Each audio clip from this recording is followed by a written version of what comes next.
Hello guys, good morning. मैं स्वनी सहगल एक बार फिर से आपका स्वागत करता हूं आप ही के अपने यूट्यूब चैनल एकेएस स्टडीज पर। डियर स्टूडेंट, आप सब हमारी वीडियोस को रेगुलर देख रहे हैं तो आप सबको पता है कि हमने इस समय मैथ का चैप्टर नंबर सिस्टम शुरू किया हुआ है और नंबर सिस्टम के ऑलरेडी 6 पार्ट हो चुके हैं और 7वां पार्ट आपके सामने आज फिर से हाजिर है। तो अगर किसी स्टूडेंट को हमारी चैनल तक जाने में कोई प्रॉब्लम है तो वो एकेएस स्टडीज लिखकर चैनल को पर जा सकता है और वहां से सारी वीडियोस आसानी से पा सकता है। ठीक है, तो अगर आप सारी चीजों को ध्यान से समझ रहे हैं तो आपको ये वाला पार्ट भी बहुत अच्छे से समझ आएगा। इस सेशन में आपको काफी सारी चीजें बताई जाएंगी। ठीक है, जैसे हमने लास्ट वीडियो में डिस्कस किया था कि इकाई लास्ट में अगर हम किसी की गुना करते हैं या फिर जो सीरीज चलती है 1 से लेके ऐसे कहीं तक भी, तो उनके इंटू करने के बाद उसके अंत में 0 कितनी आती हैं। ठीक है, तो स्टूडेंट वहां पर हमने आपको एक पॉइंट बताया था कि जब भी 5 की गुना किसी सम संख्या से हो जाती है, सम में 2 भी है स्टूडेंट, ठीक है, तो वहीं पर एक 0 आ जाती है। ठीक है, उसी चीज को लेकर आगे चलते हैं हम आज और उसी के आगे हम इकाई अंक पढ़ेंगे। ठीक है, तो वही चीज यहाँ पर भी हम अप्लाई कर सकते हैं। जैसे मैं आपको बोलूं स्टूडेंट, देखिए शुरू करते हैं आज का पहला क्वेश्चन। अगर मैं बोलूं 3 इंटू 5 इंटू 6 इंटू, ठीक है, 17 इंटू 19 है। अगर मैं इस पूरी सीरीज की गुना करता हूं तो आप बताइए कि लास्ट डिजिट क्या होगी, यानी कि मेरा जो इकाई अंक होगा वो क्या होगा। तो आप एक चीज समझिए स्टूडेंट, आप बहुत ध्यान से देखें कि आप किसी की भी गुना करते हैं, ठीक है, लेकिन तुम्हें पता है कि इसके अंदर कितना है, एक 3 है और एक 2 है। इस 6 के अंदर क्या है, एक 3 भी है और एक 2 भी है। तो इस 2 की गुना जैसे ही इस 6 के साथ होगी, चाहे तो डायरेक्ट 6 के साथ कर लो या 2 के साथ समझ लो। ठीक है, जैसे ही 5 की गुना किसके साथ होगी, इस 5 की गुना जैसे ही 6 के साथ होगी तो वहां पर एक 0 आ जाएगी। अब आप उस संख्या के साथ किसी की भी 0 कर लो तो इकाई अंक हमेशा क्या रहेगा, 0 ही रहेगा। ठीक है, तो स्टूडेंट जब इस तरह से हम क्वेश्चन देखते हैं तो आपको ये चीज बहुत ध्यान से समझनी है। सबसे पहला पॉइंट यही होता है कि अगर 5 दिया हुआ है, उस सीरीज में कहीं पर 5 दिया है, ठीक है, 5 ऐसा ना दे के वो ऐसे भी दे सकता है कि 35 दे दिया है ना, और ये फिर 6 दे दिया और फिर ये 19 दे दिया, ऐसे भी दे सकता है। तो आपको पता है इसके अंदर क्या है, इसके अंदर है 7 इंटू 5, यानी कि एक 5 दिया हुआ है। ठीक है, और इसमें एक सम संख्या भी है, तो इसको भी मैं ऐसे लिख सकता हूं, यानी कि अब ये क्या बन गया, अब ये बन गया है ना। तो आपको पता है कि जैसे ये इसके साथ मिलेगा तो यहाँ पर क्या होगा, 0। तो इकाई अंक हमेशा क्या होगा, 0 होगा। तो स्टूडेंट ये चीजें आपको ध्यान रखनी है। जब भी इस तरह से करेंगे सबसे पहले आपको 5 को देखना है, कोई सम संख्या के साथ उसकी गुना तो नहीं हो रही। अगर ऐसा हो रहा है तो वहां पर आपको इकाई अंक हमेशा 0 होगा, मिलेगा। कई बार स्टूडेंट इस तरह से क्वेश्चन दे देता है कि 1 3 5 है ना, और आपको दे दिया 7 और 9, ऐसे ही चल रहा है। ठीक है, और कहीं तक भी ले जा सकता है, 100 तक ले गया, सुनो 99 तक ले गया है ना, 99 तक ले गया। तो अब बोल रहा है कि बताओ इसकी, अगर मैं इन सब की गुना करता हूं तो लास्ट में इकाई अंक क्या होगा। तो स्टूडेंट आपको एक चीज समझनी है, देखो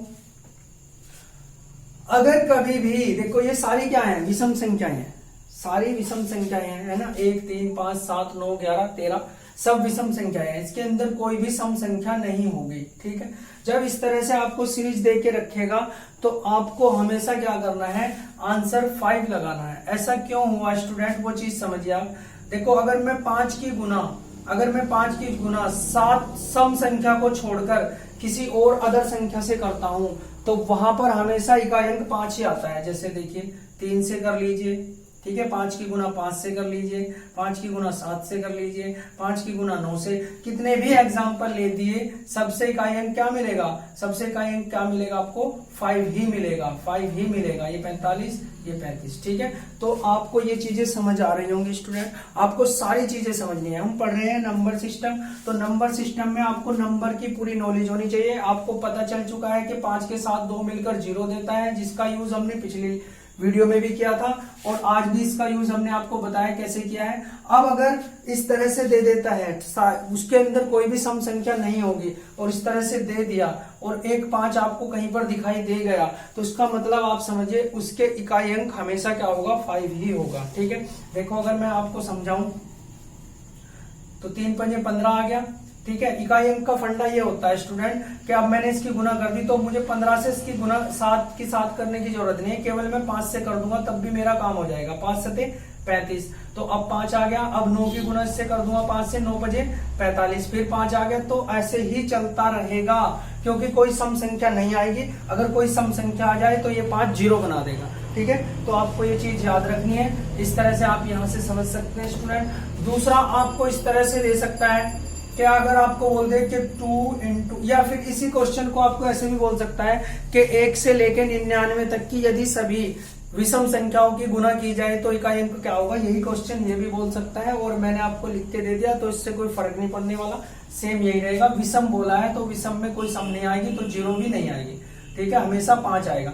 अगर वो बोल दे कि 2 से स्टार्ट करते हुए ऐसे, ठीक है, और ऐसे 50 तक ले गए। ठीक है, कहां तक ले गए, 50 तक ले गए, तो बताइए इकाई अंक क्या होगा। तो आपको पता है स्टूडेंट, आपको ये पता है कि अगर मैं 2 से शुरू किया है ना, 2 से देखो समझना, 2 4 6 8, बीच में 10 तो आएगा, बीच में 10 तो आएगा। देखो 5 सम में भी आता है, विषम में भी आता है। कैसे, विषम में तो 5 दिख ही रहा है, फिर 15 भी आएगा, 25 भी आएगा, लेकिन सम में जब जो भी देखो सम है 20 है ना, 30 है, सब में 5 है, 5 इंटू 2, 5 इंटू 4 है ना। तो 5 एक ऐसी संख्या है जो सम में भी आएगी और विषम में भी आएगी। तो जब वो सम की बात करेगा तो 5 की गुना सम से होगी तो वहां पर 0 देगा, और जब वो विषम की बात करेगा तो 5 की गुना किसी सम संख्या से नहीं होगी, तो इसलिए वो वहां पर इकाई अंक हमेशा 5 देगा। तो जब कभी आपको इस तरह से दिया जाएगा तो इकाई अंक हमेशा क्या होगा, 0 होगा। ठीक है स्टूडेंट, उम्मीद है ये सारी चीजें आपको समझ आ रही है। अगर आप इन चीजों की प्रैक्टिस करते हैं तो नंबर सिस्टम आपको बहुत इजी समझ आएगा। जाहिर है कि ये चीजें पढ़ने के बाद अगर इससे कोई लैंग्वेज चेंज करके भी आपके सामने क्वेश्चन आता है तो आप कंफ्यूज नहीं होंगे, क्योंकि आपने सारी चीजों को बहुत ध्यान से पढ़ा हुआ है। ठीक है स्टूडेंट, नेक्स्ट क्वेश्चन देखते हैं स्टूडेंट। इस तरह से क्वेश्चन दिया जाएगा, यदि पहले 7 अभाज्य संख्याओं की गुणा करें तो इकाई अंक क्या होगा। तो स्टूडेंट आप सबको पता है, अगर आप स्टार्टिंग से हमारे नंबर सिस्टम को देख रहे हैं तो मैंने आपको बताया हुआ है अच्छे से कि अभाज्य संख्याएं कौन सी होती हैं। अगर नहीं पता, कोई स्टूडेंट नया भी है, ठीक है, और वो वहां पर जाने की पहली वीडियो नहीं देखना चाह रहा है, तो अगर मैं आपको बताऊं तो स्टूडेंट के पहली अभाज्य संख्या जो होती है वो हमेशा 2 से शुरू होती है ना, और फिर 3 होता है, फिर 5 होता है, फिर 7 होता है, फिर 9 तो नहीं होगा, 11 होगी, फिर 13 होगी। ठीक है, तो इस तरह से हमारी जो पहली अभाज्य संख्या होती है हमेशा 2 से शुरू होती है, वो मैंने बताया था कैसे होती है, तो आप वहां से देख सकते हैं। तो बोला है पहली 7 अभाज्य संख्याओं की गुणा करने पर इकाई अंक क्या होगा, तो आपको आंसर एकदम से लगा देना है 0। क्यों, क्योंकि पहली संख्या 2 होगी, फिर क्या होगी, हमेशा 3 होगी, फिर 5 होगी, तो 2 5 मिलकर यहीं पर 0 बना दिया, तो आगे हमेशा 0 ही आएगा। तो यहां से आप कर सकते हैं स्टूडेंट।